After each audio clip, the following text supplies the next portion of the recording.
I'm Michaela. This is LycanhoodReads, and it has been a while.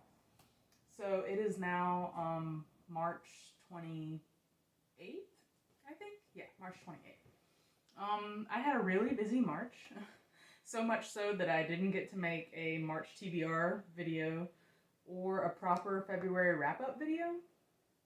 I don't know, there was just a lot going on. Like, my girlfriend went out of town, like across the country for a week. I went out of town for several days. There were like birthdays and all kinds of craziness. Just a super busy March. I didn't get to read as much as I wanted, but I have been reading, have been catching up a good bit in the last week or so. And there are some books that I'm really excited to talk about today. So let's just jump right into what I did towards the end of February, what I accomplished, and what my March reading has looked like so far.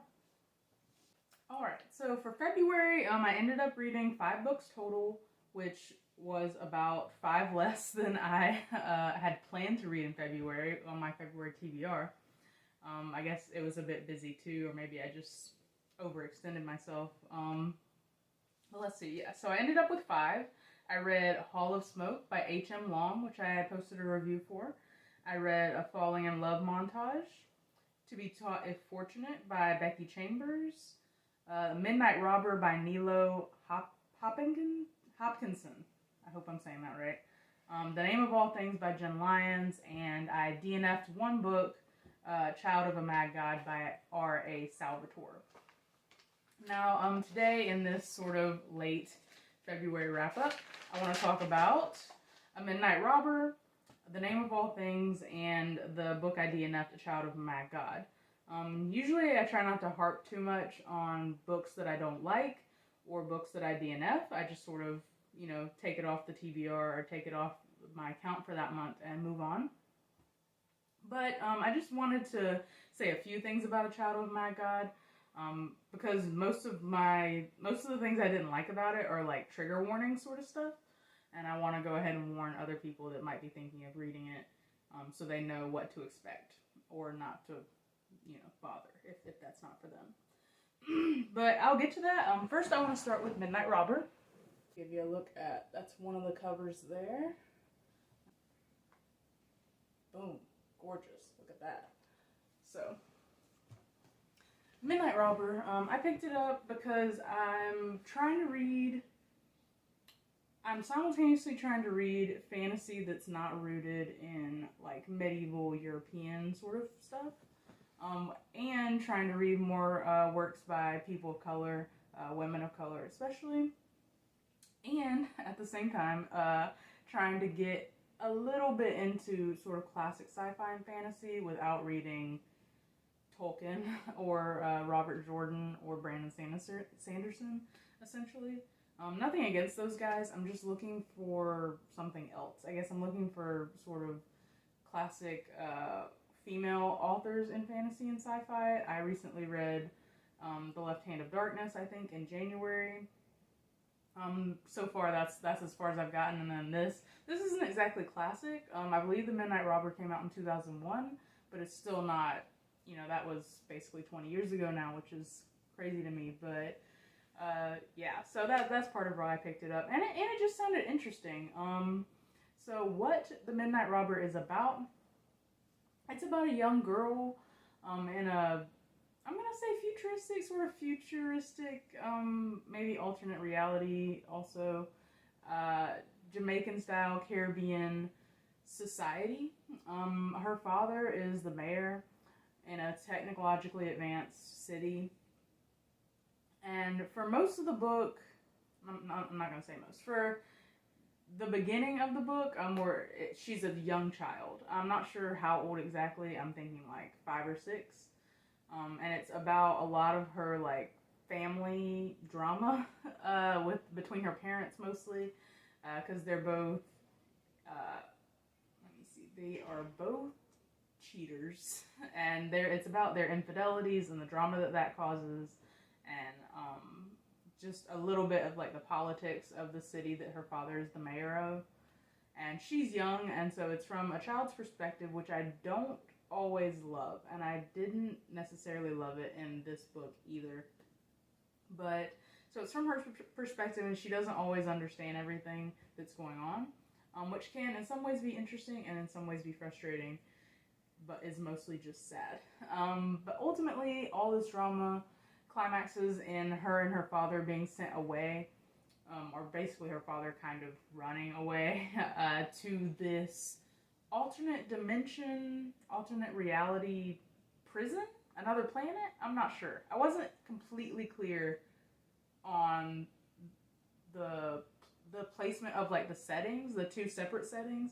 The way that they talk about them in the book makes them sound like two different realities, like two different dimensions. But at points it also makes it sound like two separate planets. And it may be both, it may be neither. Maybe I'm just too dumb to get it. But it either way, this separate place that is very primitive in comparison, technologically nada, basically. And it's very reminiscent of like a Caribbean or Jamaican wilderness or jungle. And it's basically a prison colony. So everyone that is convicted of a crime or accused of a crime in the technologically advanced society is sent to this other prison colony place. So it's a world full of prisoners and the children of prisoners and sometimes the family of prisoners if they opt to go with them. And her father, who is a selfish, cheating, crooked politician, he whisks her away with him. She's an innocent child. She's not complicit in his crime, but he whisks her away with him to this other place, this prison colony, because he's selfish and he doesn't want to be alone, essentially. And then, so I'd say the majority of the book takes place in this prison colony, as Tan, that's the main character's name, is growing up with her father and like learning to survive in this place. So this book is some of that might have sounded spoilery, but that's really just sort of setting the scene for what I feel like the story really is. And the story is really more of like a coming of age story. And you know, this book, it is a fantasy book for sure, bordering on sci-fi, like a hybrid of sci-fi and fantasy. But I would say it's also very, very much like a memoir. The way that it's told. It's because Tan, as a child, she is obsessed with the legend, this myth of the Midnight Robber Queen and her society. And so the perspective of this book, sprinkled throughout, every once in a while, the perspective will change to someone telling the legends of the Midnight Robber Tan. And in these moments, it's a very mythical tone. It feels like a legend or a fable being told to you. But Tan envisions herself as this robber queen.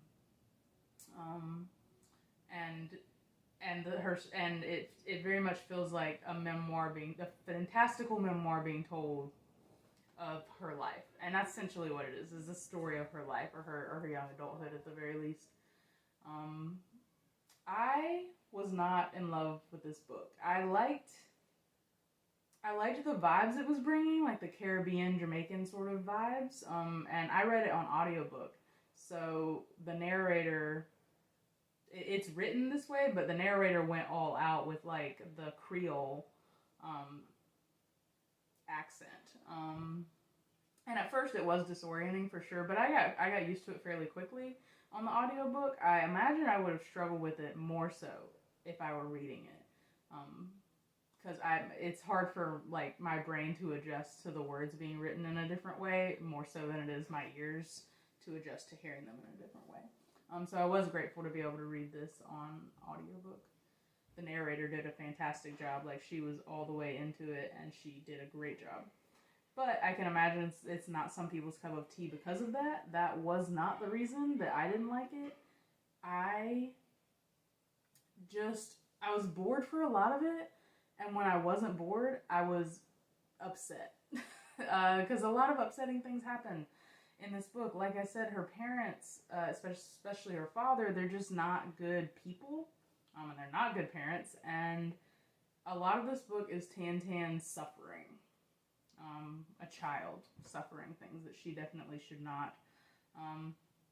I don't feel like it's too much of a spoiler to just say, like, trigger warning for, like, domestic violence, non-consensual incest, sexual assault, violent sexual assault, trauma, PTSD, flashbacks.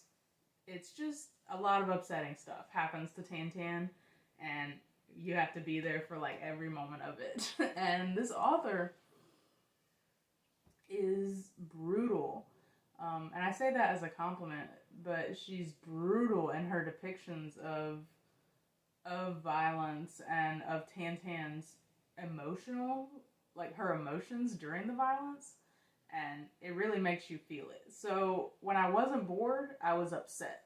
And that's not always a bad thing, but in this case, I didn't care for it. It wasn't for me. I can imagine that a lot of people would like this, and there are a lot of things to be impressed about with this book. The tone, the way it's written in that Creole accent, and just the world.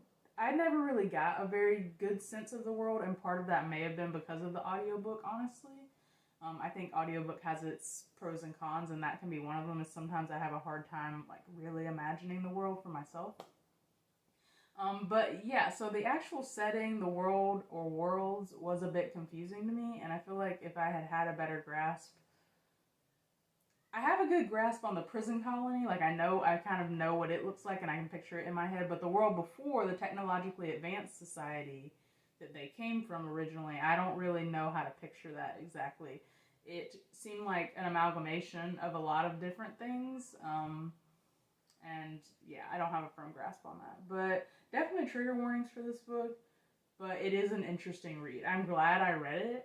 I didn't DNF it. I obviously made it to the end, and I liked the end. But yeah, just not quite for me. I'm not sure I will read anything else by this author. And that's not a dig. It's just that I'm not sure she's the author for me. And like the content she writes and the way she writes it. I admire the way she wrote like the hard stuff in this book. But I just don't want more, I guess. I don't want more of it. So last month I also read The Name of All Things, which is the second book in the Chorus of Dragons saga series. I'm not sure if it's a saga or a series. I think it's supposed to be 5 books. 3 books are out. I read A Ruin of Kings at the end of last year, I think, in November. And I'm borrowing them from a friend. And I finished The Name of All Things in February. And then this upcoming month in April, I'm hoping to read The Memory of Souls. Now, I know this series has gotten a lot of mixed feedback, I think, to say the least. It's Jenn Lyons, the author, her writing style, or her approach to this series anyway, is very unconventional in terms of perspective. So, if you don't know already, A Ruin of Kings is 2 different characters telling 2 sides of the same story from the end of that story. So you start at the end, and with Kieran, he's in jail, and this woman / creature comes to visit him, and you don't really know what's going on at this point. And they start arguing about whose version of the story is correct, and she wants to hear his version of it. She says, "Tell me the story." And he reluctantly starts to tell it, and then not far into that first book, Talon is the name of the woman / creature. She starts interrupting him with her own version. So they take turns back and forth, writing it or telling the story, and then so both versions of their story are being recorded and commented on in footnotes by a third-party character who, at the beginning of the Ruin of Kings, we don't know the identity of that person. So it's, and maybe I didn't explain that well, but in my defense, it's a hard thing to explain. It's a lot of perspectives. It's a bit confusing, and I'll be the first to admit that when I first started reading it, I didn't like that. Like, it definitely turned me off. But my friend insisted that I should read it. He said that if I could just push through, it was a good story, and I believed him. And he was right. So I'm not going to say that these books are for everyone. I've seen a lot of booktubers try to read it or even like finish reading The Ruin of Kings, and they're like, oh no, not for me, can't do it. Too convoluted. And I'm not going to say it's not convoluted. It is. It's convoluted. It's confusing. There's an element to this story of resurrection. So through means that I'm not going to go into. People can be resurrected or reincarnated, or there's like body swapping. There's a lot to be confused about in this story other than just the perspectives. But then the perspectives are like the cherry on top of the confusing stuff. So I'm not going to say it's not convoluted. I'm not going to say it's for everyone, but I really like it. I really like it a lot. The story, the world, it's different. It's unexpected and just a delight, to be honest. And I'm not going to say like the first book was necessarily a delight, but the second book definitely. The Name of All Things is when I decided that I really, really liked this series. I was sort of on the fence towards the end of A Ruin of Kings. I was like, that was a wild ride. I'm not sure how I feel. I want to know more, but I can't say for certain that I like this yet. But The Name of All Things definitely secured that I like this series. I'm interested. I think it's cool. I think it's new. It's inventive. And I want more. And I think really part of what I love so much about this series is the humor. The characters and their humor is just unique and a little bit meta. Meta like commentary a little bit, and they're just funny, and they feel very real, and a lot of their reactions feel real to things, and I just enjoy it a lot. So yeah, I'm making my way through it. Like I said, 3 books are out so far. I believe it's supposed to be 5 total, so we got a ways to go, obviously, but I'm excited. I have A Memory of Souls here. Sorry, there are kids yelling in the hallway. I don't know why there aren't usually kids in this building, but whatever. So here's my borrowed copy of A Memory of Souls. I'm pretty excited about it. I actually already started it. I might have lost my bookmark, lost my place. But I need to, I started it, but then I had some things distract me, and I decided to finish those books before I started this one. So it's at the top of my April TBR. Lastly, I want to talk about Child of a Mad God, which I DNF'd in February. It's by R.A. Salvatore, which I have since discovered has written a lot of stuff. I didn't count necessarily how many books he has under his belt, but he has written a lot of things, including this Child of a Mad God series. I think the series is called The Coven, or it's like Tales from the Coven or something like that. And I thought, you guys saw that cover? That's a cool cover. It's got a female main character. I'm not sure what world it's supposed to be emulating exactly, but it looks like sort of, primitive, mountain people sort of vibes. I don't know. The cover definitely drew me in. The title, Child of a Mad God, tell me more, right? So I'm going on about my way reading this book on audiobook. I had it in my Audible library for a little while, several months, and I was just waiting because it was sort of chunky. I was waiting to read it, and I finally did, and I read a good bit of it, you guys. I don't remember how much exactly. I should have written it down, but I read a good 4 to 6 hours. Not half of the book, but maybe a good quarter of it, and it was boring to start. I can imagine that it got less boring as it went along, but the real kicker was the violence against women. Now, I know this is a bit maybe of a tricky subject in fantasy because people are like, oh, but my fantasy world is violent, bad things happen, and that's fine. However, I don't have to read about it if I don't want to.